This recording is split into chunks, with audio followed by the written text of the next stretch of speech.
और सबसे बड़ी खबर, देश भर में कोरोना के मामले थमने का नाम नहीं ले रहे हैं और कोरोना का संक्रमण रोकने की हर मुमकिन कोशिश भी की जा रही है, लेकिन अब तक इसमें कामयाबी नहीं मिल पाई है। कोरोना के बढ़ते मामलों के बीच ही प्रधानमंत्री नरेंद्र मोदी आज 2 बड़ी बैठक भी करने वाले हैं।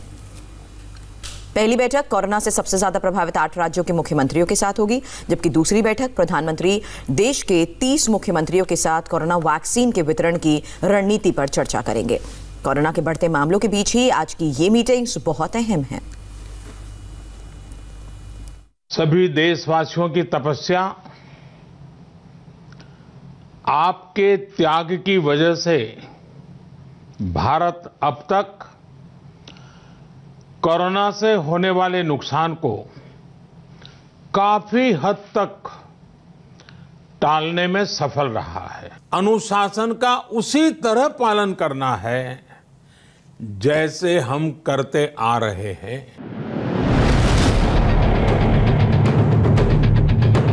प्रधानमंत्री नरेंद्र मोदी एक बार फिर आज देश के राज्यों के मुखिया से कोरोना के बढ़ते खतरे के बीच मिलने वाले हैं। देश के 30 मुख्यमंत्रियों से रिपोर्ट लेने वाले हैं। पूछने वाले हैं कि बताइए क्यों ऐसा हो गया, कहां चूक हो गई और अब जब मामला बिगड़ गया है तो इस वायरस से कैसे निपट रहे हैं और आगे इससे निपटने की क्या योजना है। मुख्यमंत्रियों के साथ प्रधानमंत्री की मीटिंग के 2 एजेंडे होंगे। एजेंडा नंबर 1 कोरोना की रफ्तार रोकना और एजेंडा नंबर 2 कोरोना वैक्सीन के डिस्ट्रीब्यूशन की रणनीति बनाना। मंगलवार 24 नवंबर को प्रधानमंत्री Narendra Modi back to back 2 meeting करेंगे। पहली मीटिंग उन 8 राज्यों के मुख्यमंत्रियों के साथ होगी जहां कोरोना के केसेस हाई हैं। दूसरी मीटिंग सभी राज्यों और केंद्र शासित प्रदेशों के 30 मुख्यमंत्रियों के साथ होगी। पीएम बैठक में मुख्यमंत्रियों के साथ कोरोना की वैक्सीन का स्टेटस शेयर करेंगे। साथ ही पीएम मोदी राज्यों की कोरोना रिपोर्ट भी लेंगे और राज्यों की उसी कोरोना की रिपोर्ट के आधार पर पीएम मोदी अपना मेजर डिसीजन अनाउंस करेंगे। इस बैठक के बाद प्रधानमंत्री नरेंद्र मोदी क्या फैसला लेते हैं, पूरे देश को इसका इंतजार है। कोरोना पर सलाह मुख्यमंत्रियों का जरूर होगा, लेकिन फैसला प्रधानमंत्री को ही करना है।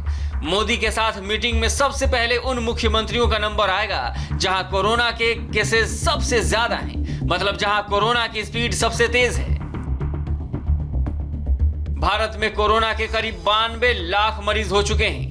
कोरोना संक्रमण से अब तक 1,34,000 से ज्यादा लोगों की मौत हो चुकी है। हर 24 घंटे में लगभग 40,000 मरीज सामने आ रहे हैं। हर दिन लगभग 500 लोगों की मौत हो रही है। इन डराने वाले आंकड़ों के बीच सबसे बड़ा सवाल यह है कि कब कोरोना से निजात मिलेगी।